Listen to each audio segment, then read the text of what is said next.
कौरव और पांडव एक धर्म के, कौरव और पांडव एक धर्म के, कंस और कहना एक धर्म के। कौरव और पांडव एक धर्म के, कंस और कहना एक धर्म के, विभीषण रावण एक धर्म के, सुग्रीव और बाली एक धर्म के। चीर हरण में बैठे थे जो, चीर हरण में बैठे थे जो, सारे के सारे एक धर्म के। चीर हरण में बैठे थे जो, सारे के सारे एक धर्म के। पांचाली की लाज बचाने को, पांचाली की लाज बचाने को, क्या भीष्म वहां पर रहा खड़ा? परशुराम मुझे बतलाओ तुम, क्या कर्म बड़ा या धर्म बड़ा? परशुराम मुझे बतलाओ तुम, क्या कर्म बड़ा या धर्म बड़ा? एक दुर्योधन था, एक दुर्योधन था जो राक्षस सा अत्याचारी था। एक दुर्योधन था जो राक्षस सा अत्याचारी था, और एक राक्षस घटोत्कच, एक राक्षस घटोत्कच जो दुर्योधन पर भारी था। एक राक्षस घटोत्कच जो दुर्योधन पर भारी था। अब मैं बात करना चाहूंगा अभिमन्यु की। किसकी? अभिमन्यु की। छोटे से बालक की हत्या को, छोटे से बालक की हत्या को जयद्रथ रण में कूद पड़ा।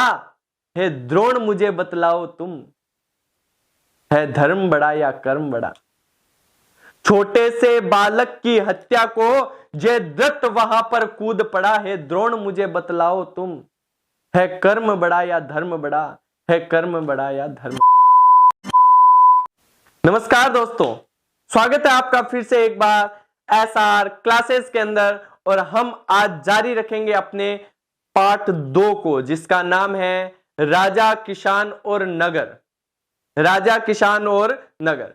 पिछले वीडियो के अंदर हमने पढ़ा था कि सिंधु घाटी सभ्यता के बाद जो यहां पर नगर बसे, जो यहां पर जनपद बसे, उन जनपदों को मिलाकर कुछ महाजनपद बने। और हमने 16 महाजनपद जो उस समय प्रसिद्ध थे उनके नाम भी याद किए और उनको मैप में भी समझा।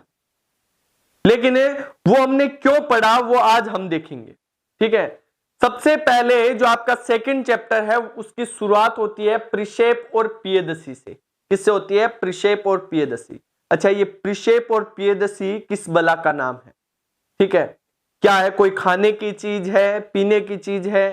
ठीक है, ये क्या है? ये देखिए, प्रिशेप जो है वो एक इंसान का नाम है जिसका पूरा नाम है जेम्स प्रिशेप। क्या नाम है? जेम्स प्रिशेप। कोई खाने की चीज नहीं है प्रिशेप, ध्यान रखना। ये जेम्स प्रिशेप हैं जिन्होंने 1830 के अंदर क्या किया था? खरोष्टी और ब्राह्मी लिपि का अर्थ निकाला था। 2 लिपि, खरोष्टी और ब्राह्मी लिपि का अर्थ निकाला था। किसने? जेम्स प्रिशेप ने। किसने निकाला? जेम्स प्रिशेप ने। कब निकाला? 1830 में। कब निकाला? 1830 में। याद रखिएगा, भूलना मत। और इन्होंने एक चित्र के बारे में भी बताया, एक चित्र के बारे में बताया जो कि एक सुंदर राजा का था। ऐसा राजा जो जिसका जो चेहरा है वो मनमोहक था, मतलब मन को मोहित कर देने वाला चेहरा जो कि बहुत ही ज्यादा सुंदर था, उस राजा के बारे में बताया गया। अच्छा, वो राजा कौन हो सकता है? जेम्स प्रिशेप के अनुसार वो राजा और कोई नहीं, जिसको हम सम्राट अशोक के नाम से जानते हैं, वही राजा थे। सम्राट अशोक कौन थे? मैंने आपको पिछले वीडियो में बताया था कि चंद्रगुप्त मौर्य के बेटे, बिंदुसार के बेटे थे, यानी कि चंद्रगुप्त मौर्य के पोते थे और बिंदुसार के बेटे थे। बहुत ही शक्तिशाली शासक थे और आगे जाकर के उन्होंने बौद्ध धर्म अपनाया। अशोक का धम्म जो उन्होंने अपने कुछ नियमों का प्रचार प्रसार किया, उसके बारे में भी हम पढ़ेंगे। अभी मैं आपको 2 प्रश्न बताता हूं। उन्हीं के उत्तर मैं इस वीडियो के अंदर दूंगा। ठीक है, और आपको मैं बता दूं कि जैसे ही इन 2 प्रश्नों के उत्तर आपको मिल जाते हैं, फिर आप बुक को पढ़ना। मैं कहता हूं, मेरी गारंटी आपसे, मेरी गारंटी है कि अगर ये 2 क्वेश्चन पढ़ने के बाद ये जो टॉपिक मैं आपको करवा रहा हूं अभी इस वीडियो के अंदर जो टॉपिक पढ़ाया है वो आप बुक के अंदर पढ़ना, एक भी ऐसा शब्द नहीं आएगा जो आपको समझ में ना आए, और एक भी ऐसा शब्द नहीं होगा जो आपने इस वीडियो में पढ़ा ना हो और आपको वीडियो के अंदर ही याद हो जाएगा, ध्यान रखना। आगे देखते हैं। प्रश्न है, महाजनपदों के विशिष्ट अभिलक्षणों का वर्णन कीजिए। प्रश्न बनता है, कई बार आता है कि महाजनपदों के विशिष्ट अभिलक्षणों का वर्णन कीजिए, कि कौन कौन से लक्षण हुआ करते, अभिलक्षण हुआ करते। चलिए, सबसे पहले हमने पढ़ा था सिंधु घाटी सभ्यता के अंदर कि वो लोहे का उपयोग नहीं करते थे, यहां पर लोहे का प्रयोग करते थे। क्या करते थे? लोहे का प्रयोग करते थे। ठीक है। दूसरा, सिक्कों का उपयोग करते थे, सिक्के, सोने के सिक्के, चांदी के सिक्के, इनका उपयोग करते थे, तांबे के सिक्के जो भी हुआ करते थे। हर एक महाजनपद की एक राजधानी हुआ करती, क्या हुआ करती थी? राजधानी हुआ करती थी, हर एक महाजनपद। जैसा मैंने आपको पढ़ाया था, ठीक है, वज्जी की जो राजधानी थी वैशाली थी, काशी की बनारस थी, अवंती की उज्जैन थी, और मगध की जो थी वो पाटलिपुत्र थी। ये मैंने आपको बताया भी था पहले, ठीक है, लेकिन मैं आपको फिर से बता देता हूं कि एक राजधानी एक महाजनपद की होती थी, और वो जो थी वो किले से घिरी हुई रहती थी, ताकि कोई युद्ध करे तो वो आसानी से जो है हरा ना पाए, इसलिए दीवार से, मतलब किले से जो है घेराबंदी की हुई होती थी उस राजधानी की। ठीक है, जो राजधानी होती थी उसके रखरखाव के लिए, ठीक है, सेना के खान पान के लिए और नौकरशाही के लिए उन्हें आर्थिक स्रोतों की आवश्यकता पड़ती थी। मतलब कि सोना चांदी जो भी हुआ करता था उनकी जरूरत पड़ती रहती थी, और उनके अभाव में कई बार जो है वो अपने आसपास के महाजनपदों पर आक्रमण भी किया करते थे। महाभारत में हमने देखा है ना, ठीक है, द्रुपद पर भी आक्रमण किया गया था पांडवों के द्वारा, ठीक है, कौरव और पांडवों के द्वारा, सॉरी। और हमने देखा कि कर्ण और अर्जुन ने भी आक्रमण किए थे, ठीक है, और हमने देखा कि जरासंध पर भी आक्रमण किया गया था। तो आक्रमण हुआ करते थे, इसलिए वो अपने राजधानी को बचाए रखने के लिए वो किले से घेर करके उसको रखते। तो हमने कुछ अभिलक्षण पढ़े, क्या? लोहे का प्रयोग करते थे, सिक्कों का प्रयोग करते थे, एक महाजनपद की एक राजधानी हुआ करती थी और वो किले से घिरी हुई रहती थी, और उस राजधानी के रखरखाव, सेना के खान पान तथा नौकरशाही के लिए उन्हें आर्थिक स्रोतों की आवश्यकता पड़ती थी, और इसके लिए वो एक दूसरे पर आक्रमण भी करते थे। ये इतना हमें पता चल गया। शासन राजा का होता था, किसका होता था? राजा। मतलब शासन कौन करता था? राजा करते थे। लेकिन 2 राज्य ऐसे हमें मिले जिनका नाम था गण और संघ। क्या नाम था? संघ और गण, जो भी आप आगे पीछे बोल दो, ठीक है, संघ और गण, जहां पर कई लोगों का संगठन जो होता था वो शासन करता था। क्या करता था? कई लोगों का संगठन जो होता था वो शासन करता था, और सभी के सभी राजा हुआ करते थे। सबको राजा बोला जाता था, सब राजा, सब बराबर होते थे, राजा होते थे, ठीक है। तो इस प्रकार शासन किया जाता था गण और संघ में, और बाकी जगह जो है एक राजा होता था और वो शासन करता था। 6ठी शताब्दी के अंदर, 6ठी शताब्दी ईसा पूर्व में अगर देखें तो ब्राह्मणों द्वारा रचित धर्मशास्त्र आ चुके थे। क्या आ चुके थे? ब्राह्मणों द्वारा रचित धर्मशास्त्र आ चुके थे, और उन धर्मशास्त्रों के अंदर कुछ नियम आ गए, ठीक है। ब्राह्मण जहां पर घुस जाते हैं ना, ब्राह्मण बाद में आते हैं, नियम पहले आ जाते हैं, ठीक है। ब्राह्मण जहां पर जाते हैं, ब्राह्मण पहुंचते हैं उससे पहले उनके नियम पहुंच जाते हैं, ठीक है।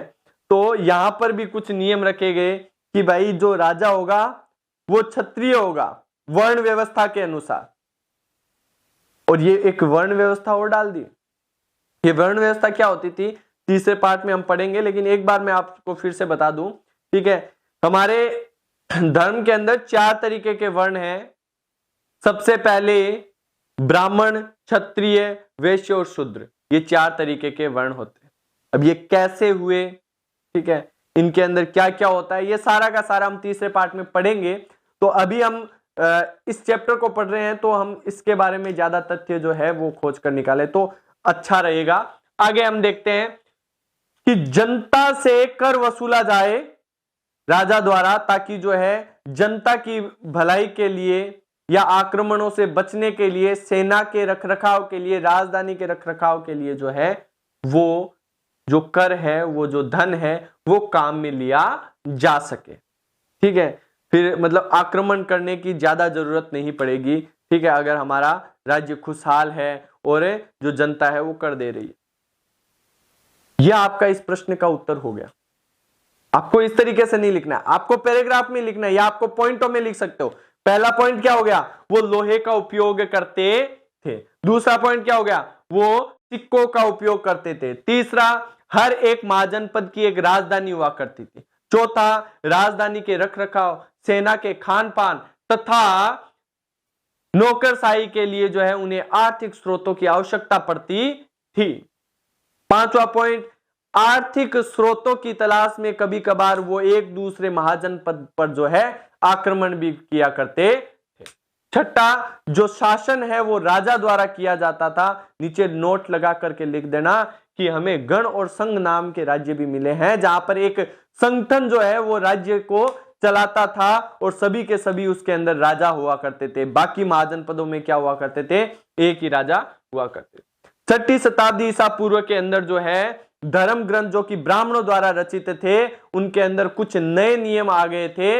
नए नियम क्या थे कि राजा जो है वो कौन होगा, क्षत्रिय होगा, और जनता जो है, जनता से राजा कर वसूलेगा और उस कर से जो है वो राज्य को चलाएगा। कितना सरल उत्तर है इसका, ठीक है।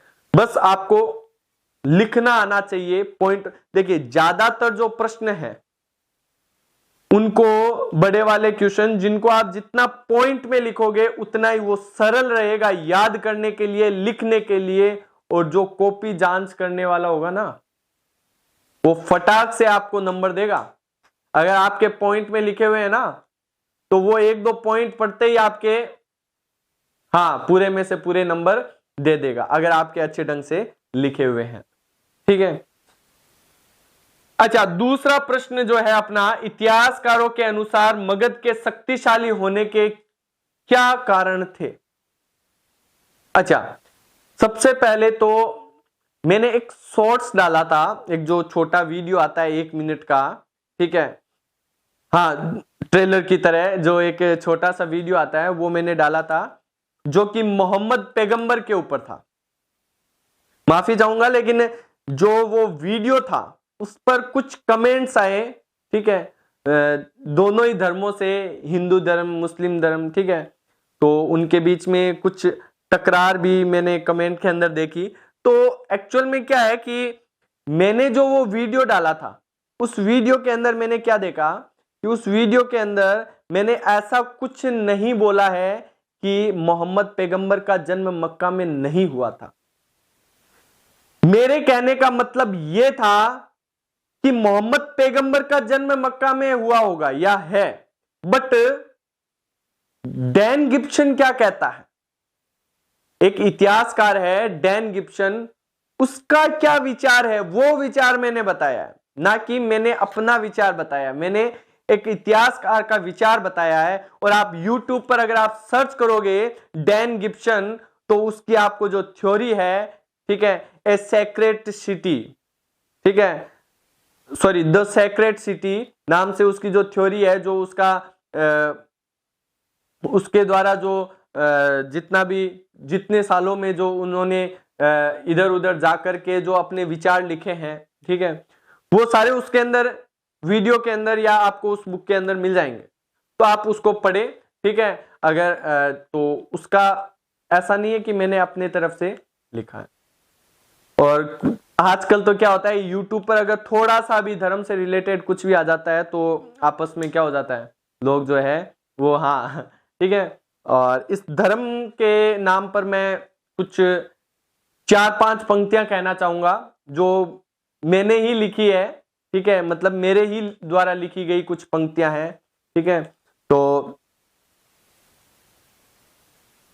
हाँ, क्या है कि कौरव और पांडव एक धर्म के, कौरव और पांडव एक धर्म के, कंस और कहना एक धर्म के, कौरव और पांडव एक धर्म के, कंस और कहना एक धर्म के, विभीषण रावण एक धर्म के, सुग्रीव और बाली एक धर्म के,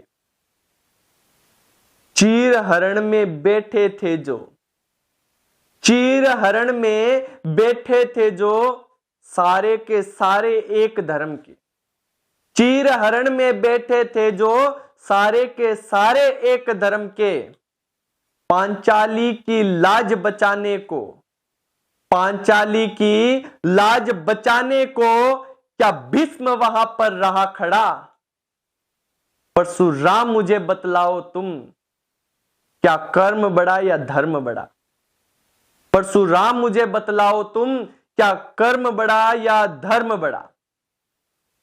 एक दुर्योधन था, एक दुर्योधन था जो राक्षस सा अत्याचारी था, एक दुर्योधन था जो राक्षस सा अत्याचारी था, और एक राक्षस घटोत्कच, एक राक्षस घटोत्कच जो दुर्योधन पर भारी था, एक राक्षस घटोत्कच जो दुर्योधन पर भारी था। अब मैं बात करना चाहूंगा अभिमन्यु की, किसकी, अभिमन्यु की। छोटे से बालक की हत्या को, छोटे से बालक की हत्या को जयद्रथ रण में कूद पड़ा, है द्रोण मुझे बतलाओ तुम, है धर्म बड़ा या कर्म बड़ा। छोटे से बालक की हत्या को जयद्रथ वहां पर कूद पड़ा, है द्रोण मुझे बतलाओ तुम, है कर्म बड़ा या धर्म बड़ा, है कर्म बड़ा या धर्म बड़ा। आप कमेंट बॉक्स में जरूर लिखना कि कर्म बड़ा है या धर्म बड़ा है, ठीक है। चलिए आगे का आपने प्रश्न जो है वो कंप्लीट करते हैं। इतिहासकारों के अनुसार मगध के शक्तिशाली होने के क्या कारण थे। देखिए मगध जो है बहुत ही शक्तिशाली एक महाजनपद था, इसके बारे में हमने पिछले चैप्टर के अंदर चर्चा भी की थी। राजधानी, सबसे पहले मगध की राजधानी, सर ये 16 के 16 महाजनपद वापस आएंगे क्या, ऐसे राजधानी और सारा पूरा, नहीं नहीं नहीं नहीं, केवल हम अब मगध के बारे में थोड़ा सा जानेंगे, फिर मौर्य साम्राज्य के बारे में जानेंगे, ठीक है, फिर अपन थोड़ा बहुत जानेंगे। अगर ये अब मतलब कि 3 एक वीडियो और आएंगे इस चैप्टर के और ये चैप्टर खत्म हो जाएगा, ठीक है। ये चैप्टर जब आप पूरा पढ़ लोगे ना, आपको विश्वास नहीं होगा कि ये चैप्टर कंप्लीट हो चुका है, और हमारे 2 चैप्टर जो है कंप्लीट हो चुके हैं। यहां से कोई भी प्रश्न उठाकर देख लो, आप चुटकियों में आंसर दे दोगे, ठीक है। तो इतिहासकारों के अनुसार मगध के शक्तिशाली होने के क्या कारण थे। सबसे पहले मगध जो था वो एक बहुत ही शक्तिशाली महाजनपद था जिसकी राजधानी थी राजगृह। पहले क्या थी, राजगृह थी, जिसका अर्थ था राजाओं का घर। अर्थ क्या था, राजाओं का घर। उसके बाद जो राजधानी बनी, जो चेंज हुई राजधानी, उसका नाम था पाटलिपुत्र, जो आधुनिक पटना है, जो मतलब आज वर्तमान में जो पटना है उसको बोला जाता था पाटलिपुत्र, यानी कि बिहार वाला जो एरिया है, ठीक है, पटना गया वाला, वहां पर मगध साम्राज्य था। सबसे शक्तिशाली महाजनपद था, लोहे की खदानें थी वहां पर। देखिए मैंने क्या बोला, शक्तिशाली होने के क्या कारण थे, तो वहां पर लोहे की खदानें थी, जो कि वर्तमान में झारखंड में है ना, वो लोहे की खदानें थी, और वहां से लोहा निकलता था। लोहा था तो वो नए नए प्रकार के उपकरण बना सकते थे युद्ध में लड़ने के लिए, तो सीधी सी बात है शक्तिशाली तो होंगे ना। उनके पास लोहा था, सामने वाले के पास सोना चांदी कुछ भी हो, ठीक है, हमारे पास नहीं, मां नहीं, लोहा था। क्या था? लोहा था। ठीक है, तो मगध वालों के पास लोहे की खदानें। फसलों की अच्छी पैदावार थी। क्यों थी भाई? गंगा नदी जो बहती थी, जहां पर नदियां बहती है वहां पर तो फसलें, सीधी सी बात है, वहां की जो भूमि है वो उपजाऊ होती है। ठीक है, तो गंगा के पास में था ये, तो सीधी सी बात है वहां पर फसल की पैदावार अच्छी होती थी, जो जनता थी वो खुशहाल थी। ठीक है, जंगली क्षेत्र भी थे। ठीक है, वहां पर जंगली क्षेत्र थे, तो जंगलों से जो कुछ भी प्राप्त करना होता था वो आसानी से कर सकते थे। जंगलों से वो हाथी भी, मतलब सेना के अंदर जो हाथी चाहिए होते वो जंगलों से वो लेकर के आ सकते थे। दूसरा है गंगा नदी। गंगा नदी का भी उपयोग करते थे सस्ते परिवहन के लिए, मतलब कि एक जगह से दूसरी जगह सामान को ले जाने के लिए या खुद को जाने के लिए वो क्या करते थे? गंगा नदी का उपयोग करते थे, जो कि सस्ता पड़ता था उनको। और जैन धर्म और बौद्ध धर्म के अनुसार मगध के अंदर कुछ शक्तिशाली महत्वाकांक्षी शासक भी हुए हैं, राजा भी हुए हैं। वो भी बहुत बड़ा कारण है कि मगध बहुत शक्तिशाली था, क्योंकि अगर एक राज्य के पास सब कुछ है, अगर एक राज्य के पास सब कुछ है और राजा डफोड़ है, ठीक है, तो सही बता रहा हूं, उस राज्य का कुछ नहीं हो सकता, वो कभी भी डेवलप नहीं हो सकता, वो कभी भी विकसित नहीं हो सकता। यहां के जो राजा थे वो महत्वाकांक्षी थे और बहुत शक्तिशाली थे मगध के।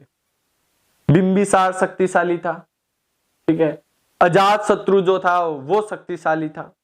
ठीक है, इसके बाद जो नंद वंश आया, मौर्य वंश आया, गुप्त वंश आया, सारे के सारे शक्तिशाली थे। ठीक है, तो ये भी एक बहुत बड़ा कारण है। ठीक है, तो वापस से देखते हैं, ये ऐसा प्रश्न आ जाए तो आपको पॉइंटों में कैसे उत्तर करना है। पहला पॉइंट, मगध एक बहुत ही शक्तिशाली महाजनपद था जिसकी राजधानी राजगृह थी। राजगृह का अर्थ होता है राजाओं का घर, और बाद में इसकी राजधानी बना दी गई पाटलिपुत्र, जो वर्तमान में पटना को कहा जाता था। हो गया पहला पॉइंट, याद हो गया ना।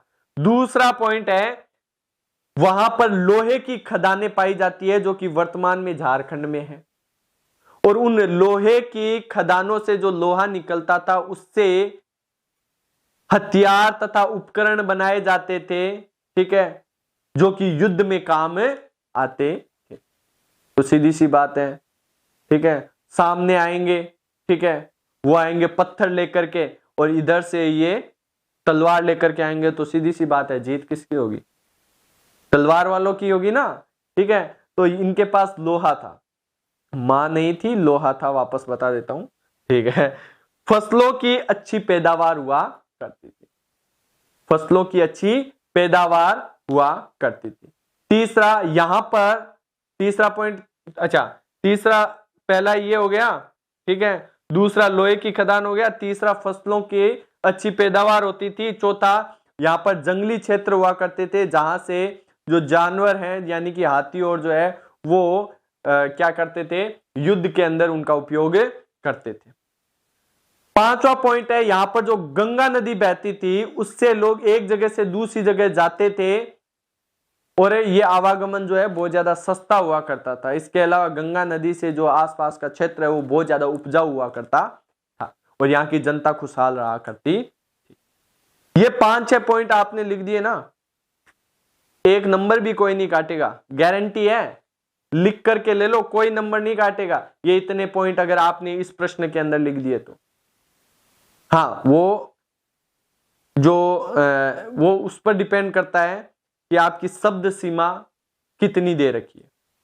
देखिए, इस प्रश्न के लिए शब्द सीमा वो ज्यादा नहीं देगा, हालांकि इस शब्द में और भी बहुत कुछ लिख सकते हैं अपन, लेकिन आपकी बुक में ज्यादा आ ही नहीं रखा है तो आप कैसे लिखोगे? ठीक है, एनसीईआरटी जो बोर्ड है वो ये भी सोचेगी ना कि जब आपके बुक में इतना ज्यादा नहीं दे रखा है तो आपको इतना बड़ा प्रश्न कैसे दे देगी बोर्ड। ठीक है, तो आपको बोर्ड जो है वो इतना ही देगी, इतने नंबर का ही प्रश्न देगी जितने में हाँ इतना ही कर सको। दूसरा अगर बात करें, हाँ एक पॉइंट और है कि यहाँ के जो शासक थे वो महत्वाकांक्षी शासक थे बौद्ध धर्म और जैन धर्म के अनुसार। और वो कौन थे? बिंबिसार, अजातशत्रु, ठीक है, महापद्म नंदन, ठीक है, ये सारे के सारे जो है महत्वाकांक्षी और शक्तिशाली शासक हुआ करते। उम्मीद करता हूं कि आपको ये समझ में आया होगा, ठीक है। और अगर आपको समझ में आया है तो प्लीज सपोर्ट करें, लाइक करें, कमेंट करें अगर कोई भी क्वेरी हो, कोई भी क्वेश्चन हो, और हाँ सब्सक्राइब जरूर करें, ठीक है। चलिए इजाजत चाहता हूं। Thank you, have a nice day.